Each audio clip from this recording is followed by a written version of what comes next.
আজকে আমি আগে সবথেকে আগে যে সিলেবাসটা মানে পিলি বা মেন্সের জন্য কোন সিলেবাসটাকে কভার করতে হয় সবথেকে আগে সিলেবাসটাকে নিয়ে আগে বলবো। আমরা যদি দেখি ডাব্লিউবিসিএস এ পিলির ক্ষেত্রে 25 মার্কসের একটা পার্ট থাকে, যেখানে ইন্ডিয়ান পলিটি আর ইন্ডিয়ান ইকোনমির উপর 25 মার্কসের মোটামুটি কোশ্চিন থাকে। ইকোনমিক্সের ক্ষেত্রে তার মধ্যে মোটামুটি ধরা গেলে অ্যাভারেজে 12 to 13 মার্কস, পিলিতে এটা বলছি। 12 to 13 মার্কস হচ্ছে ইকোনমিক্সের ক্ষেত্রে।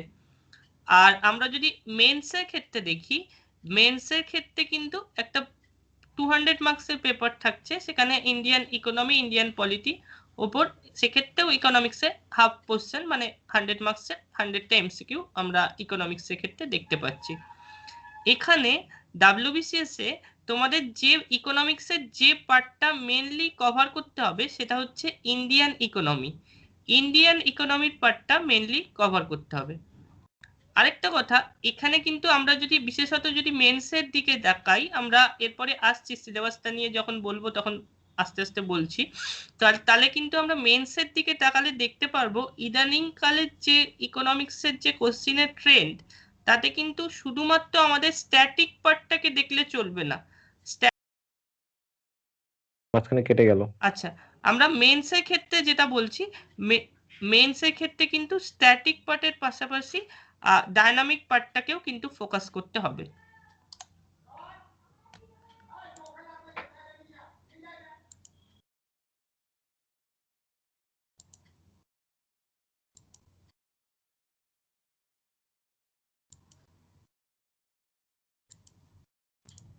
আচ্ছা, সিলেবাসটা আমরা এক এক করে সিলেবাসটা ডিসকাশন করি আগে।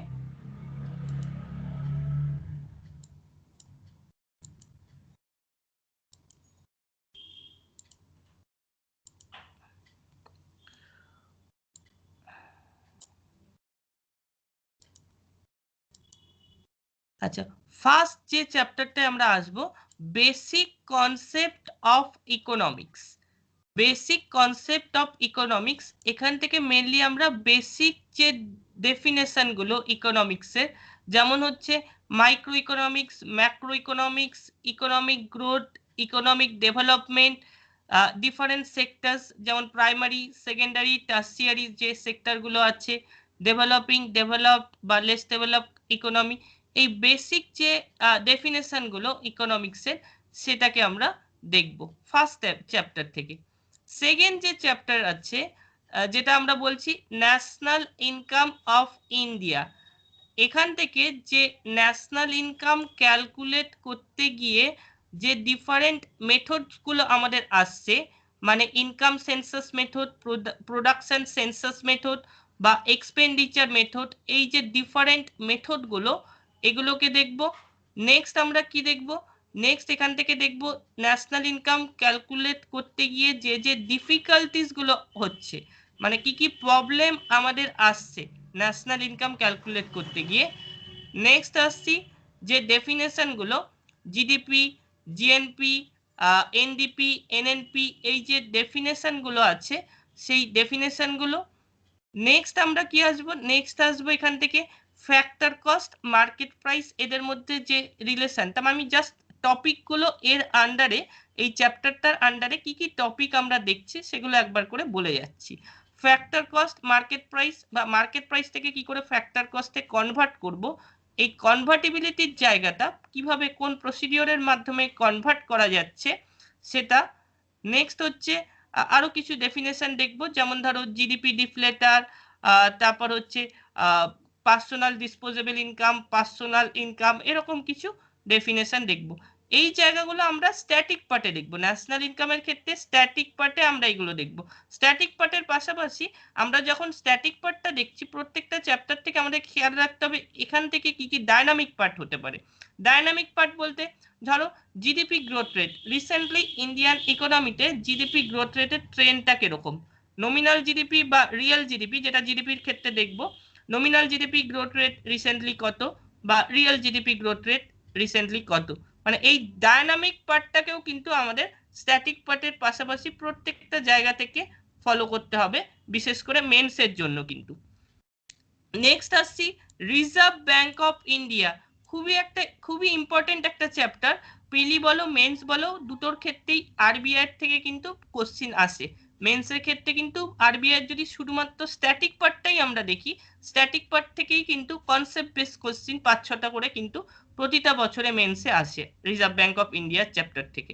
তো এখানে এখানে ফাংশনস অফ আরবিআই, রিজার্ভ ব্যাংকের কি কি functions, credit control policy of RBI, ঋণ নিয়ন্ত্রণ পদ্ধতি, আরবিআই যে ক্রেডিট কন্ট্রোল করছে কোন কোন প্রসিডিওরের মাধ্যমে ইকোনমিতে আরবিআই ক্রেডিট কন্ট্রোল করছে, বা ইনফ্লেশনারি সিচুয়েশনে আরবিআই কিভাবে ইকোনমিতে ক্রেডিট কন্ট্রোল করছে, বা রিসেশনারি যখন ইকোনমিতে রেসেশনের মতো একটা সিচুয়েশন, এই টার্মগুলো আমরা হয়তো জানা নেই, রেসেশন কোনটাকে বলে, ইনফ্লেশন কোনটাকে বলে, যখন আমরা আসবো যখন তখন আমরা প্রত্যেকটা জায়গাকে কিন্তু আস্তে আস্তে বলবো।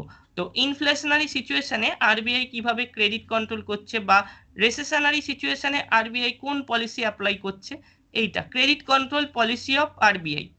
নেক্সট হচ্ছে এর মধ্যেই আমরা আলাদাভাবে একটা পিডিএফ দেবো, সেটা হচ্ছে monetary policy of RBI. RBI monetary policy, monetary পলিসির যা ইনস্ট্রুমেন্ট আমরা দেখব, ক্রেডিট কন্ট্রোল পলিসির আরবিআইয়ের যে ক্রেডিট কন্ট্রোল পলিসি বা ঋণ নিয়ন্ত্রণ পদ্ধতি যেগুলো বলছি আরবিআই, সেখানেও কিন্তু ইনস্ট্রুমেন্টগুলো কিন্তু একই, monetary policy of RBI.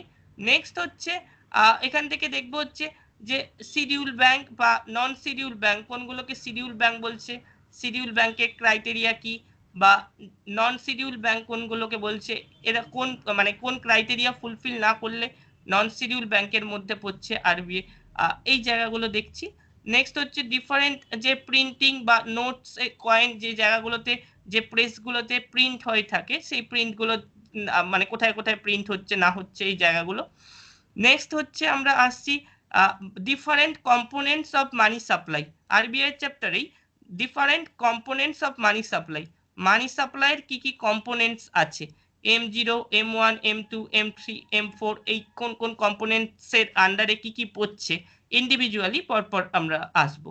Next হচ্ছে different types of currency, different types of currency, যেমন ধরো একটু যদি এক্সাম্পল দিই, সফট কারেন্সি, তারপর ধরো হার্ড কারেন্সি, ফিয়েট মানি, এইরকম ডিফারেন্ট টাইপস অফ কারেন্সি বা মানি, এই জায়গাগুলো আমরা দেখছি।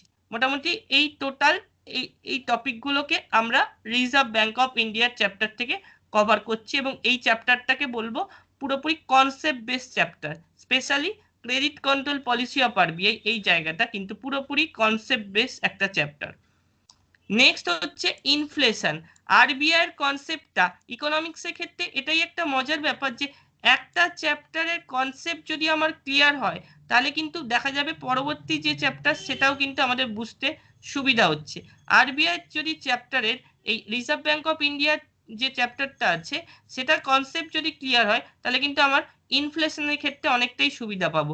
ইনফ্লেশনের ক্ষেত্রে প্রথমে আমরা যেটা দেখছি, different types of inflation, inflation বা ডিফ্লেশনের এগুলোর ডেফিনেশন দেখব, তারপর different types of inflation, demand pull বা কস্ট পুশ ইনফ্লেশন, ইনফ্লেশন কিভাবে মেজারমেন্ট করছে, কোন কোন ইন্ডেক্স নম্বরগুলোর মাধ্যমে, যেমন ধরো WPI হোলসেল প্রাইস ইন্ডেক্স বা consumer price index CPI inflation measurement করছে, তো ইনফ্লেশন কিভাবে মেজারমেন্ট করছে। নেক্সট যেটা আসবো, impact of inflation Indian economy, inflation বা মুদ্রাস্ফীতি, যখন কোনো কমোডিটির প্রাইস লেভেল ইকোনমিতে ইনক্রিজ করছে তখন সেটাকে আমরা বলছি ইনফ্লেশন হচ্ছে, বা বাংলায় যেটাকে আমরা বলি মুদ্রাস্ফীতি। এই যে ইনফ্লেশন যদি কোনো কান্ট্রিতে হয় বা কোনো ইকোনমিতে হয়, তার ইম্প্যাক্টটা কি পড়তে পারে, মানে ইনফ্লেশন হলে কারা গেনার হতে পারে বা কারা লুজার হতে পারে, সেই জায়গাগুলো দেখবো। যেমন ধরো ক্রেডিটার্স ডেপ্টার্স দুজনের পয়েন্ট অফ ভিউ থেকে, তারপর ধরো fixed income group, changeable income group, বা ব্যালেন্স অফ পেমেন্টের ক্ষেত্রে কি এফেক্ট পড়ছে ইনফ্লেশনে, মানে এই জায়গাটা ইনফ্লেশনে কি ইম্প্যাক্ট পড়ছে ইকোনমিতে, বিশেষত ইন্ডিয়ান ইকোনমির রেসপেক্টে কি ইম্প্যাক্ট পড়ছে সেটা দেখব। নেক্সট কি আসবো, ইনফ্লেশনের যে পার্সেন্টেজ আছে, কত পার্সেন্ট ইনফ্লেশন হলে কোন ইনফ্লেশন বলছি, যেমন ধরো 0 to যদি আমরা দেখি 4% ইনফ্লেশন, তো ক্রিপিং ইনফ্লেশন, এই যে ক্যাটাগরিক্যালি ইনফ্লেশনকে আমরা যে ডিভাইড করছি পার্সেন্টেজের ওপর বেস করে, তো কত পার্সেন্ট ইনফ্লেশন হলে আমরা কোন ধরনের ইনফ্লেশন বলছি সেই জায়গাগুলো। তারপর কিছু ডেফিনেশনে আমরা আসছি, ইনফ্লেশনের চ্যাপ্টার থেকে, যেমন ধরো inflationary gap, deflationary gap, stagflation, প্রত্যেকটাই কিন্তু ইম্পর্টেন্ট খুব। যে যে টপিকগুলো আমি কভার করব শুধুমাত্র সেই টপিকগুলোকেই কভার করব যেগুলো এই চ্যাপ্টার রিলেটেড বা এখান থেকে কোশ্চিন আসে, সেই জায়গাগুলোকে আগে সব থেকে আগে ভালো করে কভার করব। তো inflationary gap, deflationary gap, stagflation, এই যে ডেফিনেশন, এখান থেকে প্রত্যেকটা টপিক থেকে কিছু না কিছু কোশ্চিন আসে। নেক্সট হচ্ছে ফিলিপস কার্ভ, তারপর হচ্ছে হেডলাইন বা কোর ইনফ্লেশন, এরকম কিছু জায়গা আমরা আসবো ইনফ্লেশন চ্যাপ্টার থেকে। তো এইগুলো তো দেখছি, এর পাশাপাশি আমাদের ডায়নামিক পার্ট থেকে কি দেখছি, আরবিআই বলো বা ইনফ্লেশন বলো, এই দুটো চ্যাপ্টার তো আমরা এতক্ষণ স্ট্যাটিক পার্টের মোটামুটি টপিকগুলোকে বললাম। তো এখান থেকে ডায়নামিক পার্টটা কি হতে পারে? ডায়নামিক পার্ট থেকে যেমন ধরো আরবিআই মনিটারি পলিসি কমিটি যখন ডিফারেন্ট পলিসি রেটগুলোকে রিভাইজ করছে, তখন রেপো রেট কিরকম, রিভার্স রেপো রেট কিরকম, ক্যাশ রিজার্ভ রেশিওর পার্সেন্টেজ কিরকম, এই পার্সেন্টেজগুলো কিন্তু ডেট ওয়াইজ আমাদের খেয়াল রাখতে হবে।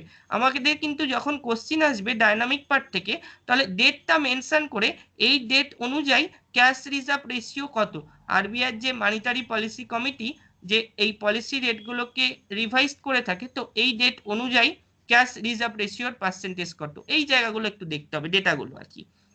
একইভাবে ইনফ্লেশনের ক্ষেত্রে ডাব্লিউপিআই হোলসেল প্রাইস ইন্ডেক্সের ওপর বেস করে ইনফ্লেশন কত হচ্ছে, কনজিউমার প্রাইস ইন্ডেক্সের ওপর বেস করে ইনফ্লেশন পার্সেন্টেজ কত হচ্ছে, এই জায়গাগুলো দেখবো। মানে এই ডায়নামিক পার্টটা, প্রথমে স্ট্যাটিক পার্টটা ক্লিয়ার করছি, স্ট্যাটিক পার্টের কনসেপ্টগুলোকে আগে ক্লিয়ার করছি, তারপরে আমাদের চিন্তা ভাবনা করতে হবে এখান থেকে কি কি ডায়নামিক পার্ট হতে পারে, কারেন্ট ইকোনমিক ইস্যু এখান থেকে কি কি হতে পারে, এই জায়গাটা একটু চিন্তা ভাবনা করতে হবে। নেক্সট হচ্ছে ইন্টারন্যাশনাল ট্রেড। ইন্টারন্যাশনাল ট্রেডের ক্ষেত্রে বা যেটাকে আমরা ফরেন ট্রেডও বলতে পারি এই চ্যাপ্টারটাকে, তো এখান থেকে দুটো টপিক কিন্তু খুব ইম্পর্টেন্ট, একটা হচ্ছে ব্যালেন্স অফ পেমেন্ট, একটা হচ্ছে balance of trade. Balance of পেমেন্টেরই একটা পার্ট হিসাবে আমরা অ্যাকচুয়ালি ব্যালেন্স অফ ট্রেড দেখতে পাচ্ছি। ব্যালেন্স অফ পেমেন্ট হচ্ছে কোনো একটা কান্ট্রির সাথে অল ওভার দ্য ওয়ার্ল্ড, মানে সমস্ত কান্ট্রির যে ধরনের মানিটারি ট্রানজাকশন হচ্ছে, সমস্ত ধরনের মানিটারি ট্রানজাকশনগুলোকে আমরা ব্যালেন্স অফ পেমেন্টের মধ্যে ইনক্লুড করছি। তো এই কনসেপ্টটা ডিটেলসে যখন চ্যাপ্টারটা পড়াবো বলবো।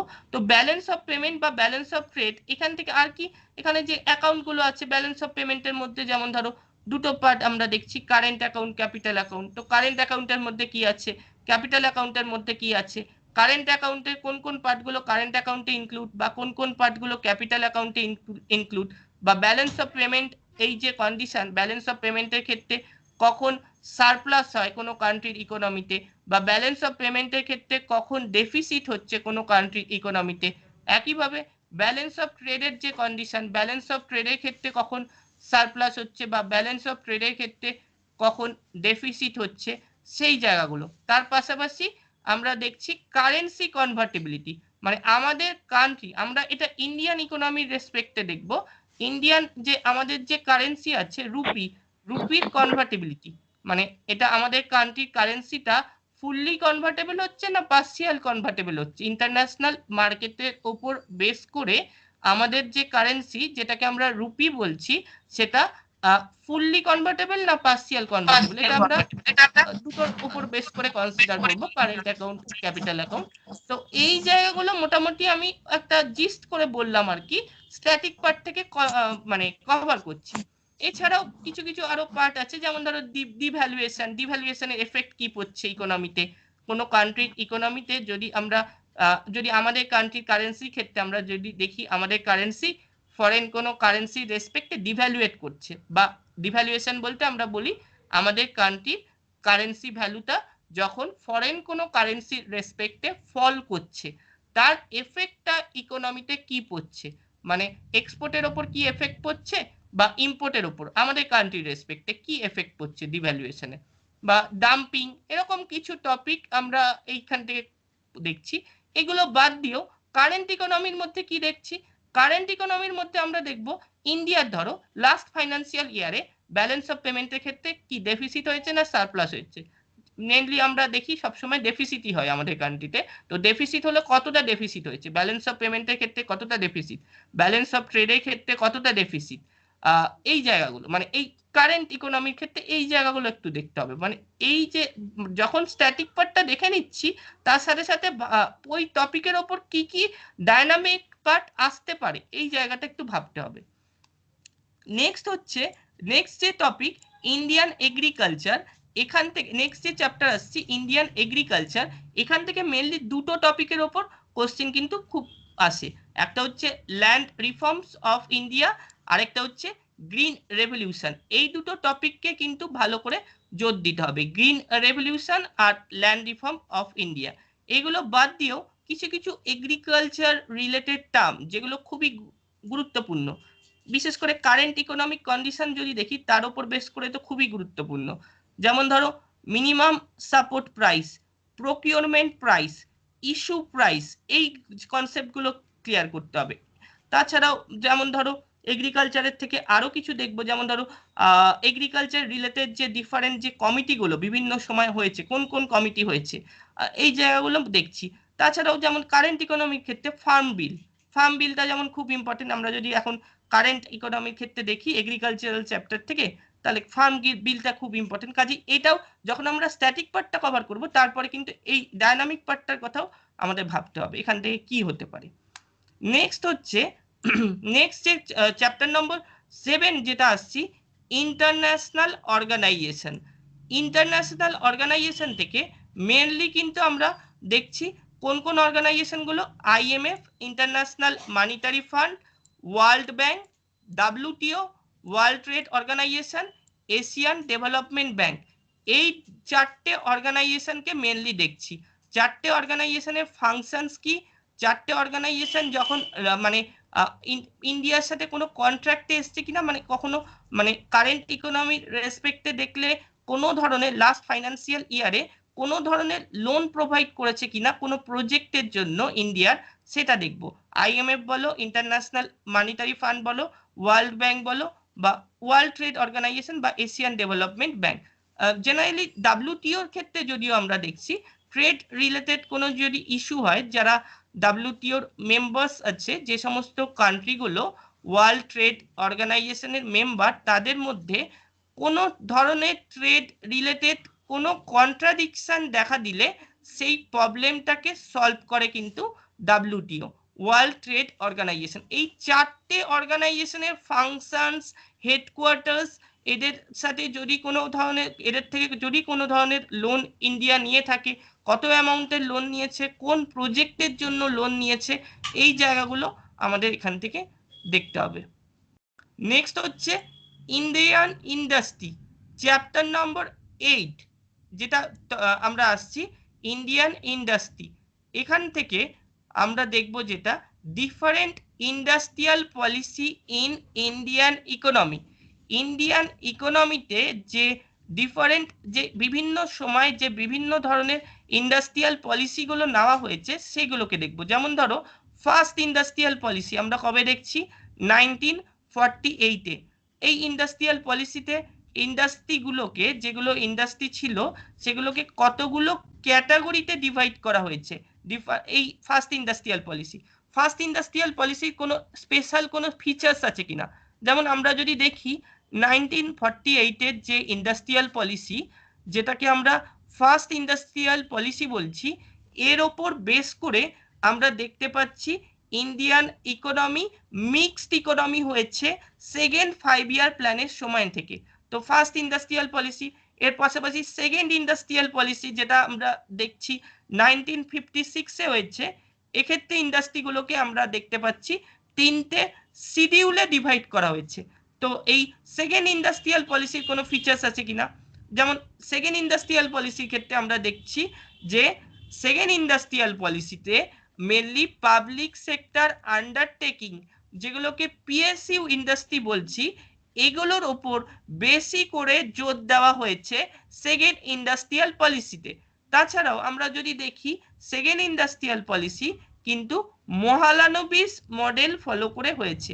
এই যে ডিফারেন্ট ইন্ডাস্ট্রিয়াল পলিসি, এগুলোকে আমরা পরপর দেখব। যেমন ধরো 1969-এর যে ইন্ডাস্ট্রিয়াল পলিসি, সেখান থেকে আমরা দেখতে পাচ্ছি MRTP act, monopolies and restrictive trade practices act, যেটাকে আমরা এমআরটিপি অ্যাক্ট বলছি, এটা 1969 এর যে ইন্ডাস্ট্রিয়াল পলিসি, এটার উপর বেস করে নেওয়া হয়েছে মনোপলি ইন্ডাস্ট্রিগুলোকে রেস্ট্রিক্টেড করার জন্য। এরপরে যে ইন্ডাস্ট্রিয়াল পলিসিগুলো হয়েছে 1973, 1977, 1980, 1980, 85, প্রত্যেকটা ইন্ডাস্ট্রিয়াল পলিসিকে দেখছি। তার পাশাপাশি সব থেকে গুরুত্বপূর্ণ যেটা নিউ ইন্ডাস্ট্রিয়াল পলিসি, যেটা আমরা 1991 এর যে ইন্ডাস্ট্রিয়াল পলিসি, আচ্ছা 1991 এর যে ইন্ডাস্ট্রিয়াল পলিসি, যেটাকে আমরা নিউ ইন্ডাস্ট্রিয়াল পলিসি বলছি, এইটা কিন্তু খুব গুরুত্বপূর্ণ। কেননা এক্ষেত্রে আমরা দেখতে পাচ্ছি ইন্ডিয়ান ইকোনমি কিন্তু এই 1991 এর ইন্ডাস্ট্রিয়াল পলিসিগুলোর উপর বেস করে, নিউ ইন্ডাস্ট্রিয়াল পলিসির উপর বেস করে আমরা ইন্ডিয়ান ইকোনমিকে বা ইন্ডিয়ান ইন্ডাস্ট্রিগুলোকে আরো বেশি করে লিবারালাইজড হতে দেখতে পাচ্ছি ইন্ডাস্ট্রিগুলোর ক্ষেত্রে। যে বিশেষ করে যদি দেখি এই নিউ ইন্ডাস্ট্রিয়াল পলিসির ক্ষেত্রে এমআরটিপি অ্যাক্টটাকে কিন্তু টোটালি রিপিল হতে দেখতে পাচ্ছি, মানে এখান থেকে আমরা মানে টোটালি স্টপ হতে দেখতে পাচ্ছি। এই প্রত্যেকটা জায়গা থেকে, বা ধরো ডিলাইসেন্সিং এর ব্যাপারটা আমরা 1991 এর নিউ ইন্ডাস্ট্রিয়াল পলিসিতে দেখতে পাচ্ছি। তো ইন্ডিভিজুয়াল ইন্ডাস্ট্রিয়াল পলিসিগুলোর যে ফিচার্স আছে সেগুলোকে কিন্তু আমাদের ভালো করে দেখতে হবে। আর কি কি এখানকার থেকে ফিচার্স গুলো আসছে সেগুলো বাদ দিয়েও, এগুলোকে বাদ দিয়েও আর কি আমরা দেখছি, এগুলোকে বাদ দিয়ে আমরা আজ যেটা দেখছি সেটা হচ্ছে এগুলোকে বাদ দিয়ে আমরা আজ যেটা দেখছি সেটা হচ্ছে কিছু কিছু, যেমন ধরো টার্ম আসছে এখান থেকে, যেমন ধরো foreign direct investment, foreign portfolio investment, foreign institutional investment, এগুলো কোনটাকে এফডিআই বলছি, কোনটাকে এফআইআই বলছি, বা কোনটাকে এফপিআই বলছি, ফরেন পোর্টফোলিও ইনভেস্টমেন্ট, এই জায়গাগুলো আমরা কিন্তু এখান থেকে দেখছি। এই জায়গাগুলো মোটামুটি কভার হচ্ছে ইন্ডিয়ান ইন্ডাস্ট্রি থেকে। নেক্সট যেটা আসছি, আমি জাস্ট টপিকগুলো বলে যাচ্ছি কোন চ্যাপ্টার থেকে কি কি টপিক কভার হচ্ছে। নেক্সট চ্যাপ্টার যেটা আসছি, problems of poverty and unemployment, আর বি হচ্ছে different developmental and employment programme in India. এই পুরো চ্যাপ্টারটাকে আমরা বলছি পভার্টি অ্যান্ড আনএমপ্লয়মেন্ট। আনএমপ্লয়মেন্টের চ্যাপ্টার থেকে আমরা যেরকম ডিফারেন্ট টাইপস অফ আনএমপ্লয়মেন্টের ক্ষেত্রে যে যে কি কি ধরনের আনএমপ্লয়মেন্ট হচ্ছে, ডেভেলপ কান্ট্রিগুলোর ক্ষেত্রে কোন ধরনের আনএমপ্লয়মেন্ট গুলো দেখা যাচ্ছে, বা ডেভেলপিং কান্ট্রি বা লেস ডেভেলপড কান্ট্রি রেসপেক্টে দেখলে কোন কোন ধরনের আনএমপ্লয়মেন্ট দেখা যাচ্ছে, এগুলো যেরকম দেখছি, এর পাশাপাশি